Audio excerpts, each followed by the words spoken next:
सदियों से यानी हिस्ट्री से साइंटिस्ट लोग एक इश्यू को लेकर बहुत परेशान हुआ करते थे। वो ये कि ओरिजिन ऑफ यूनिवर्स यानी इस कायनात का शुरुआत कैसे हुआ। जैसे जैसे टाइम बीता गया तो हर साइंटिस्ट अपना अपना व्यू, अपना अपना थ्योरी देते थे, और टाइम अनुसार जैसे जैसे टाइम बीतता गया उसके बाद क्या होता है कि एक साइंटिस्ट दूसरे साइंटिस्ट के जो थ्योरी देते थे उसको रिफ्यूट करते थे, उसको रद्द करते थे। लेकिन फाइनली वो एक कंक्लूजन पे पहुँचे और मोस्ट एक्सेप्टेड वाइडली थ्योरी जो अभी है बिग बैंग थ्योरी है। सालों से ये जो एस्ट्रोफिजिसिस्ट लोग हैं ये लोग क्या करते थे कि एक्सपेरिमेंट करते थे और ऑब्जर्व करते थे, क्योंकि साइंस एक्चुअली में ऑब्जर्वेशन पे ही है। तो वो लोग क्या है इसको ऑब्जर्व किया करते थे, और ये साइंटिस्ट लोग एक कंक्लूजन पे आए कि जो हमारा जो यूनिवर्स है अराउंड 13.7 बिलियन ईयर पहले आया था। और वो लोग ये कंक्लूजन पे आए कि इनिशियली स्टार्टिंग में ये एक बिग मास था जिसको लोग कहते थे प्राइमरी नेबुला, और ये नेबुला के बाद एक बड़ा सा धमाका हुआ, और उस धमाके के बाद जिसको हम लोग कहते हैं सेकेंडरी सेपरेशन, यानी उस धमाका हुआ वहाँ से, और उसके बाद ये जो हमारे चांद है, सितारे हैं, ये जो हमारे गैलेक्सीज है, प्लानट है, ये सब का फॉर्मेशन हुआ।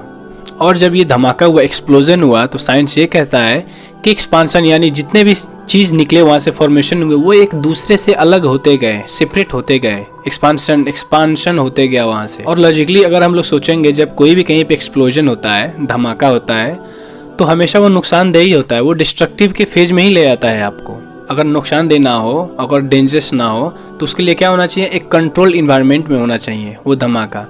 अब जैसे मैं बोलूँगा कि मेरे पास एक ग्लास है, शीशे का ग्लास, और उस ग्लास को मैं ऊपर से छोड़ दूँ और बोलूँ कि देखो यहाँ से 6 ग्लास निकल गए, तो कितना बेवकूफ़ी वाला बात होगा ना। अगर मैं बहुत सारा पेंट ले लूँ और उस पेंट को मैं ऐसे वॉल पे स्प्रेड आउट करूँ, इसको थ्रो आउट करूँ, फेंकूँ वहाँ पे, तो क्या हमको वहाँ से एक मोनालिसा का पिक्चर मिल सकता है?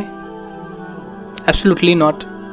या फिर 10 स्टोरीड बिल्डिंग, 10 तल्ले बिल्डिंग, अगर वो टूट जाए वहाँ से, वो बिखर के गिर जाए और गिरने के बाद छोटा छोटा सा बिल्डिंग बन जाए, क्या ये पॉसिबल है? क्या ये अपने आप हो सकता है ऐसा? जैसे आप अपने दोस्त के ग्रुप में बैठे हुए हो, 5, 6, 7 लोग हैं, और वहाँ पे एक धमाका हुआ और एक सब के चिथड़े उड़ गए, और वहाँ से 8 से 10-15 बच्चे वहाँ से निकल गए, छोटे छोटे बन के। क्या ये पॉसिबल है? ये तो मतलब कितना बचकाना बात है ना, ये अनबिलीवेबल बात है, क्योंकि कोई इंसान इस बात को मान ही नहीं सकता। मैं ये एग्जांपल क्यों दे रहा हूँ, इस चीज़ से आप रिलेट कीजिए कि जब यहाँ से ओरिजिन ऑफ यूनिवर्स हुआ, जो एक्सपांसन हुआ, जो धमाका हुआ, तो डिस्ट्रक्टिव होना चाहिए ना। लेकिन फिर भी हमारे जो यूनिवर्स में हर चीज़ प्रॉपर वेल फंक्शन कर रहा है, हम जहाँ पे सर्वाइव कर रहे हैं, अच्छे से सर्वाइव कर रहे हैं। It doesn't stop there. It's a lot bigger than that. These explosions. So now the sun is so powerful. It contains so much energy. It is forever exploding, forever burning, non-stop. We don't know the supply of energy. We don't know the source of energy. It's happening. We know it's happening, and then it's rightly placed. It has a constant. It has been placed at a spot that if it was moved backwards or forwards, we would cease to exist. We, the planet Earth, would cease to exist. If the gravitational constant had been out of tune by just one of these infinitesimally small increments, the universe would either have expanded and thinned out so rapidly that no stars could form and life couldn't exist, or it would have collapsed back on itself with the same result. No stars, no planets, and no life. So it's like a clock. Yeah. It's like a very sophisticated system, the solar system in particular. Forget about the galaxy. Forget about our galaxy and billions of other galaxies and what they contain. Okay? So I'm trying to explain to you the power of the one who has put all of this there. Yeah, it's nuts. If there is one, it's crazy. हर चीज अल्लाह ताला ने खलकनाहु बिक़दर, एक ratio में बनाया है, एक मिकदार में बनाया है। अल्लाह जानता है क्या चीज, कितना ऑक्सीजन रखना है, कितना कार्बन डाइऑक्साइड रखना है, कितने जमीन को पानी रखना है, जमीन का कितना ऐसा पानी रखना है, कितना ऐसा जमीन रखना है, कितना एटमॉस्फेयर रखना है, सूरज से कितना दूर रखना है जमीन को, हाँ, और जमीन के करीब में क्या क्या रखना है, इंतजामात कैसे, बेकदर हर चीज रेशियो में है, रेशियो में अल्लाह ताला ने बनाई। स्टीफन हॉकिंग कहते हैं कि ये जो एक्सप्लोजन था वो मिलियन सेकेंड में हुआ था। इसका मतलब ये है कि हम लोग 1 सेकेंड को अगर 10 लाख बार डिवाइड करेंगे, स्प्लिट अप करेंगे, और उसमें से जो लास्ट होगा फिर उसको हम लोग 10 लाख बार उसको डिवाइड करेंगे, तो कितना कम हुआ? अब 1 सेकेंड का बात नहीं कर रहे हैं हम, उस सेकेंड को 10 लाख बार आप डिवाइड किए, उसके अंदर जो एक बचा लास्ट वाला, उसको आप फिर से 10 लाख बार डिवाइड किए, और कितना नेग्लिजिबल टाइम है ना। तो जो ये टाइम लगा था, इससे थोड़ा भी लेट हो जाता, इससे थोड़ा भी पहले एक्सप्लोजन होता, तो ये दुनिया एग्जिस्ट ही नहीं कर पाता। यानी इतना प्रिसाइसली एक्यूरेट फॉर्म में ये एक्सप्लोजन हुआ, यानी एक कंट्रोल इन्वायरमेंट में हुआ है।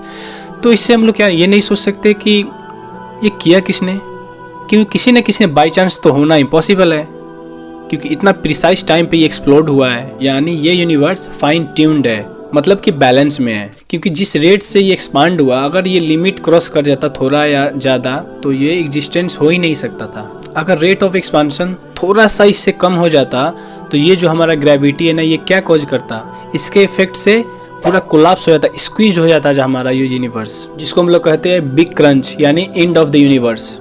मानो जितने एक्सप्लोजन हो रहे हैं, ठीक है, और उससे कम होता तो क्या होता, वो फिर आगे जाकर वो अपने आप स्क्वीज होके पूरा एक बिग क्रंच बन जाता, यानी उसका डेथ हो जाता। तो हमारे यूनिवर्स यहाँ पे एग्जिस्ट ही नहीं कर पाता। अगर उस टाइम से अगर थोड़ा भी फास्ट स्पीड में होता एक्सपेंशन, तो ये जो हमारा यूनिवर्स है ना, ये जो हमारा सोलर सिस्टम है, ये एक दूसरे से इतना तेज से जाता कि हमारा यहाँ पे एग्जिस्टेंस ही नहीं हो पाता, यानी बहुत ज़्यादा एक्सपांशन रेट में होता वो। और दूसरा हमारा ये है कि एंट्रोपी ऑफ द यूनिवर्स, यानी जो पार्टिकल है ना, उसका डिसऑर्डर। प्रोफेसर रोगर पेनरोज, जो एक मैथमेटिशियन है ऑक्सफोर्ड यूनिवर्सिटी के, उनको एक नोबेल प्राइज़ भी दिया गया था स्टीफन हॉकिंग के साथ। तो ये कहते हैं कि जो जो प्रोबेबिलिटी है ना हमारे यूनिवर्स से बनने का, वो एक लो एंट्रोपी पे बेटर है, हाई एंट्रोपी नहीं है। यानी सपोज एक आपके पास कप है या फिर एक बोतल है, और उस बोतल में आप कुछ कलर डाल दिए, तो स्टेबल रहेगा वहाँ पे। लेकिन अगर वही आप उसको सर्कुलेट करोगे, घुमाओगे, तो क्या होगा, रैंडमनेस बढ़ जाएगा, पूरा मिक्स हो जाएगा, इधर उधर सब हो जाएगा। तो वो कह रहा है कि हमारा जो यूनिवर्स अभी है, ये लो एंट्रोपी पे है, और ये यूनिवर्स लो एंट्रोपी पे आने का इसका प्रोबेबिलिटी क्या है, इसका चांसेस कितना में कितना है। तो ये कहते हैं कि 10 to the power 10 to the power 123, यानी 10 times 10 और उसका 123 टाइम एक हिस्सा है ये। फॉर एग्जाम्पल जैसे हम लोग लूडो खेलते हैं ना, लूडो खेलते वक्त क्या होता है कि हमारा कितना चांसेस है, 1/6, यानी 6 बार बिगोगे तो शायद आपका एक आ सकता है, चांसेस हो सकता है। लेकिन ये क्या बोला है कि 10 to the power 10 to the power 123, यानी 10 गुने 10 और उसका गुने 123। अब इसको आप कैलकुलेशन करोगे कैलकुलेटर पे, पता नहीं कितना जाएगा वो, उतने में एक हिस्सा चांस है। ये नेग्लिजिबल चांस है, यानी अपने आप से हो ही नहीं सकता। You can actually work this out. It's so special that the odds against this special initial state coming about by chance are less than 1 part in 10 to the power 10 to the power 123.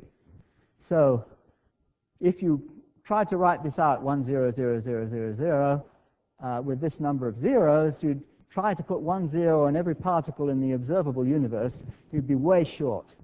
You'd never do it that way. That's not enough room to put all the zeros in, so I can do it by using 2 exponents, you see, but that's cheating, if you like. It's just, I just want to give you some feeling for how special the initial state of the universe was. And for some reason, people, you know, they try and say, well, you don't want such and such a theory or so-and-so a theory because that requires fine-tuning or something like that.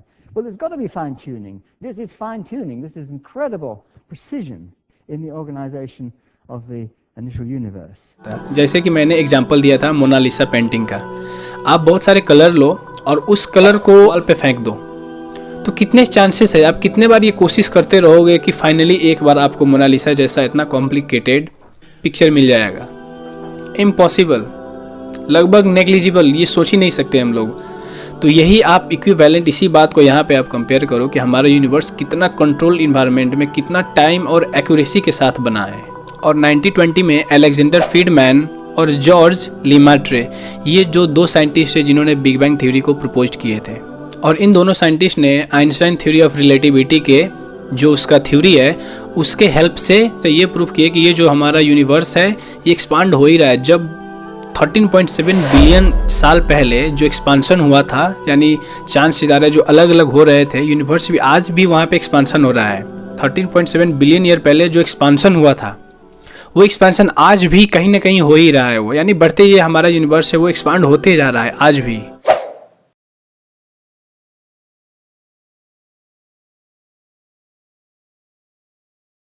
और 1929 में एक American astronomer थे जिसका नाम था Edwin Hubble, उन्होंने क्या किया कि जब इस गैलेक्सी को ऑब्जर्व कर रहे थे, चांद सितारों को ऑब्जर्व कर रहे थे, तो उन्होंने ये ऑब्जर्व किया कि ये एक दूसरे से दूर जा रहा है, यानी एक्सपांशन इसका हो रहा है। ये बात मैं आपसे क्यों शेयर कर रहा हूँ, क्योंकि जितने भी साइंटिस्ट यही पता कि ये वो टाइम निकाले हैं, वो इंस्ट्रूमेंट यूज कर करके, पढ़ाई लिखाई करके वो इस कंक्लूजन पे पहुँच रहे हैं वो लोग। लेकिन अगर मैं ये कहूँ कि ये जो नॉलेज है एक्सपांशन ऑफ यूनिवर्स या फिर बिग बैंग थ्योरी का, अगर मैं ये कहूँ कि 1400 साल पहले कोई इंसान ने इस चीज़ को बताया है, तो आपको कैसा फील होगा उस वक्त? उसके पास ना कोई इंस्ट्रूमेंट है, ना कोई यूनिवर्सिटी में कभी गया है पढ़ने, वो अनएजुकेटेड थे, ना उसको साइन करना आता हो, और वो इंसान आके बता रहा है कि एक्सपांशन ऑफ यूनिवर्स के बारे में। अगर आप कुरान पढ़ोगे सूरह अल-अंबिया चैप्टर 29 वर्स 30, अल्लाह सुब्हानहू व तआला इंसानों से कहते हैं कि क्या उन लोगों इस चीज़ को विचार नहीं करते, गौर व फिक्र, रिफ्लेक्ट सोचते नहीं कि ये जो अर्थ है, ये जो ज़मीन और आसमान है, वो एक थे और मैंने उसे स्प्लिट अप किया, यानी वहाँ से उसको ब्रेक किया, अलग किया। और कुरान में यहाँ पे 2 वर्ड यूज हुआ है, रतक और फतक। रतक का माना है कि यानी प्रोसेस ऑफ फ्यूजन, किसी चीज़ को बाइंड करना, अटैच करना, और फतक का माना है कि एक ऐसा प्रोसेस जिससे किसी चीज़ को डिटैच करना, अलग करना, अपार्ट करना, ब्रेक करना, सेपरेट करना। तो ये कुरान के जो आयत है इस चीज़ को इशारा कर रहा है बिग बैंग की तरफ।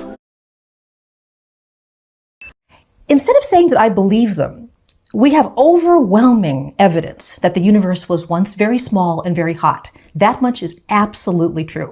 Got here. Most scientists think it has a lot to do with the Big Bang, when basically everything started out compressed and very, very hot. Then, at some point around 100 decillionths of a second after the Big Bang, something triggered cosmic inflation. All of the stuff that we see was actually compressed into a space smaller than an atom, a volume smaller than an atom. We don't have the physics that describes how that would work. That is so much mass, so much energy in so little volume. I mean, at this point, there wasn't even mass, just basically pure energy. That right now, our physics doesn't go there. It's the moment when everything we see, all 100 billion galaxies, each of which contains 100 billion stars, all of that material was compressed in a region which was infinitely small. It's the moment when everything we see, all 100 billion galaxies, each of which contains 100 billion stars, all of that material was compressed in a region which was infinitely small. All of the stuff that we see was actually compressed into a space smaller than an atom, a volume smaller than an atom.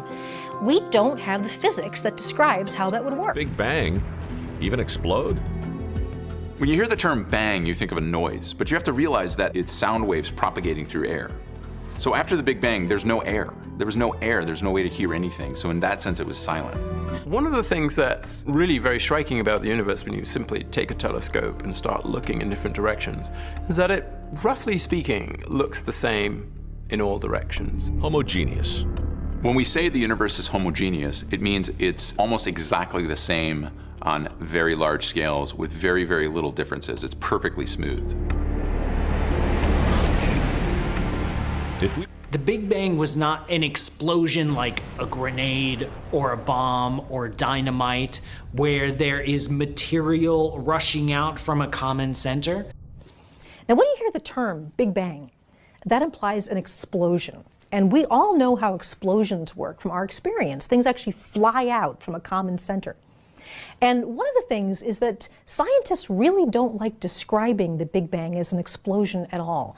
To imagine something smaller than an atom in a fraction of a second swelling larger than the observable universe. I mean, that's such an incredible scale of growth that it's just unfamiliar in any realm. The entire observable universe that we can see now used to be a tiny volume of it, maybe an atom in my arm. One atom expanded and became the entire observable universe that we see. और ये जो big bang Quran में mention है 14 से 40 साल पहले, वो आप खुद सोचे कैसे वो किताब में मेंशन हो सकता है। जो साइंटिस्ट आज आके प्रूव कर रहा है 14 से साल पहले, जिस इंसान को ना लिखना आता हो ना पढ़ना आता हो, वो इतना एक्यूरेसी के साथ कैसे बता सकते हैं। तो इस बात पे आप थोड़ा गौर व फिक्र करो, थोड़ा सोचो कि क्या ये इंसान ऐसे किताब लिख सकता है। अगर इंसान के बस की बात नहीं है तो कौन लिख सकता है ये ऐसे किताब में। ऐसे किताब में पूरा 100% साइंटिफिकली कौन बता सकता है हमें। हमारा रब, जिसने इस इंसान को, इस कायनात को, यूनिवर्स को बनाया, क्योंकि उसने बनाया है तो उन्हीं को पता होगा ना इसके बारे में, इतने डिटेल के बारे में। आप इस चीज़ पे थोड़ा गौर फिक्र करो, अब इस चीज़ पे थोड़ा सोचो एक बार बैठ के कि क्या ये कुरान इंसान का किताब हो सकता है।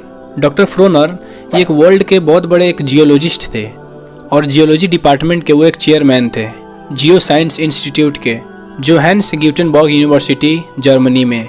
और जो ये बिग बैंग का जो वर्स है उनको दिया गया था, तो पता है उन्होंने क्या बोला था इस आयत पे, इस सेंटेंस पे? वो ये कह रहे हैं कि जो हमारे नबी साहब प्रॉफिट मोहम्मद सल्लल्लाहु अलैहि वसल्लम थे, मुझे नहीं लगता कि इस इंसान को इतने ओरिजिन ऑफ यूनिवर्स का नॉलेज इसको पता होगा, ये इम्पॉसिबल है। क्योंकि साइंटिस्ट लोग फ्यू ईयर्स पहले, कुछ साल पहले इसको पता किए, और इस इंसान को पहले से कैसे पता हो सकता है? और वो भी साइंटिस्ट को पता हुआ है कैसे? कॉम्प्लिकेटेड एडवांस टेक्नोलॉजी यूज करने के बाद, बहुत सारे साल बिताने के बाद पता चला है। तो इस इंसान को कैसे पता हो सकता है ये? और ये भी बोल रहे थे कि एक इंसान जिसको न्यूक्लियर फिजिक्स का इल्म ना हो, उसके पास नॉलेज ना हो, और इस कंक्लूजन पे आना और ये बोलना बिग बैंग थ्योरी के बारे में इस किताब में, ये इम्पॉसिबल है ये। और 1400 साल पहले का इंसान अपने माइंड से ये चीज़ बोल ही नहीं सकता, और वो खुद शौक हो गए इस बात को सुनकर।